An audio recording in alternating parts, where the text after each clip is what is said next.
আসামর সা জনজাতির লাগি সংরক্ষিত আছে, এটা সা জনজাতির সংরক্ষিত নয়, হিন্দু বাঙালির জন্য।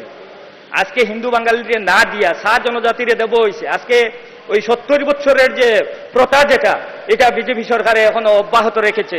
এবং আসামর বুদ্ধিজীবী মহল যারা, তারা চিন্তা করছে যে ওই বুদ্ধিজীবী মহলে যে আসামের একজন বরিষ্ঠ বাঙালি দরদি উনি ভোট দিবার লাগে ওদের যে চিল্লা চিৎকার, এরা মিথ্যা।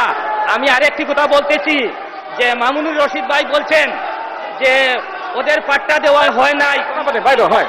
কমিউনাল কথা নকব, কমিউনাল কথা নকব, কমিউনাল কথা নকব। মই নোৱাৰিছো।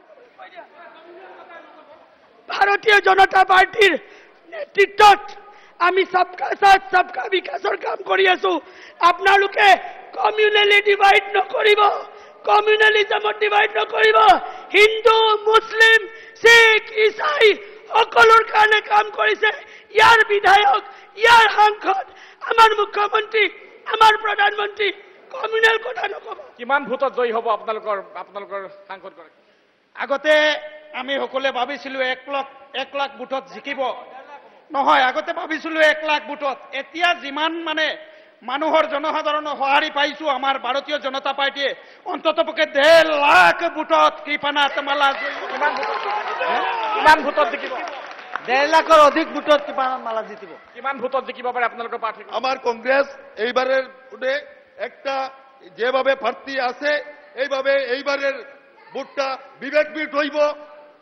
মাননীয় মুখ্যমন্ত্রী দেখছই এইবার এইখানে বিজেপির প্রার্থী পরাজয় হইব, গতিকে চাইন এই লাগিছই আগে কইছই সেসব আমার ভোট লাগে না, এইবার কইছই মাইনরিটির ভোট লাগে।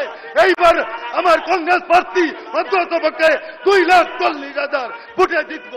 মুখ্যমন্ত্রী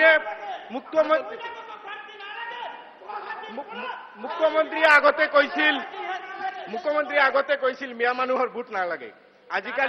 আজিকালি মুছলমান মানুহৰ মাজে কেওক কৈ আছে মাইমাল, কেওক চমুকৈ কৈ আছো। আমালোক সকলো ভাৰতীয় নাগৰিক হয়, কে হিন্দু কে মুছলিম এইটো কথা নাই। কিন্তু কংগ্ৰেছ পাৰ্টিক সকলোৱে ভোট দিব। কংগ্ৰেছ পাৰ্টি 2 থেকে 2.5 লক্ষ ভোটত জিতিব, এইটো কাটাং। আজিকালি বিজেপি হতাশ হৈছে, তেওঁলোকে উন্নয়ন দেখি নাপায়, তেওঁলোকে উন্নয়ন দেখি নাপায়,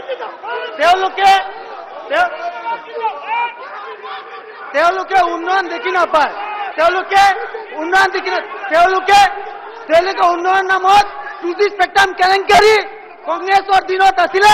2G স্পেক্ট্ৰাম কেলেংকাৰী কংগ্ৰেছৰ আজি আমাৰ কংগ্ৰেছী ভাই বন্ধু ককায়েতৰ যে চিঞৰ বাখৰ, মই ইয়াতে ভাবি আছো তেখেতসকল আত্মবিশ্বাস হেৰাই গৈছে।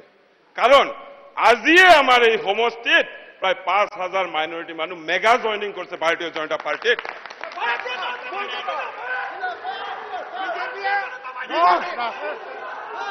দেখুন, কংগ্রেস গুন্ডামি রাজনীতিতে বিশ্বাস করে না, কংগ্রেস গুন্ডামির রাজত্বে বিশ্বাস করে না, চিৎকার করে না।